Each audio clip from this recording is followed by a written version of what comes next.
À peine sa résidence de 16 ans à Las Vegas terminée, Céline Dion travaille déjà à de nouveaux projets. La folle rumeur du jour concerne sa prochaine tournée, qui pourrait passer par Paris, le 2 juillet 2020.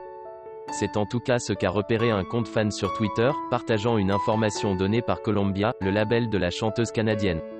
Pourtant, ces dates européennes n'ont, pour l'heure, pas été officialisées. Céline Dion, qui doit dévoiler son 27e album à l'automne prochain, baptisé Courage, sera donc prochainement de retour sur les routes du monde entier pour une tournée du même nom. Plusieurs concerts de ce Courage World Tour ont déjà été annoncés, notamment celui du 18 septembre, date à laquelle elle débutera sa tournée à Québec, avant de prendre la direction de nombreuses villes aux États-Unis, jusqu'à mars 2020. On a commencé à préparer le Courage World Tour. On rassemble nos idées depuis quelques mois maintenant. Et je crois qu'on va avoir quelque chose de très spécial pour les fans. On veut que ce soit la plus belle expérience jamais créée pour le public. C'est notre but, explique Céline Dion dans une vidéo postée sur son compte Twitter. Faire une pause? Très peu pour Céline Dion. À 51 ans, la célèbre chanteuse, fraîchement promue égérie L'Oréal Paris, vient d'annoncer sa prochaine tournée mondiale et un nouvel album pour 2019. Une bonne nouvelle pour ses fans, qui devront toutefois attendre novembre pour découvrir Courage, son 27e opus qui sera intégralement en anglais.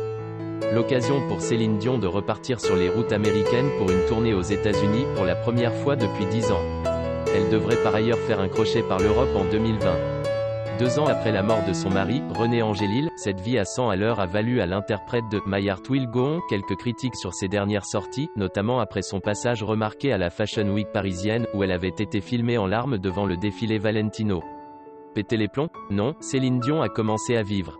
C'est ça la différence, répondait la star à Christophe Beaugrand dans l'émission 50 Minutes Inside il y a peu. Et d'ajouter, de toute façon, on ne peut jamais plaire à tout le monde, mais l'important, c'est de s'assumer et c'est de se sentir bien. Après 16 ans de concert au Caesars Palace de Las Vegas, Céline Dion va d'ailleurs tourner une autre page de sa vie en arrêtant sa résidence. J'ai envie de m'amuser, je me dis que j'ai beaucoup travaillé depuis que je suis très jeune, et j'ai réalisé que j'avais peut-être un peu le droit et peut-être un peu de temps pour faire autre chose, explique-t-elle face aux caméras de TF1. Après 40 ans de carrière et 26 albums, Céline Dion a visiblement encore bien des choses à offrir à son public.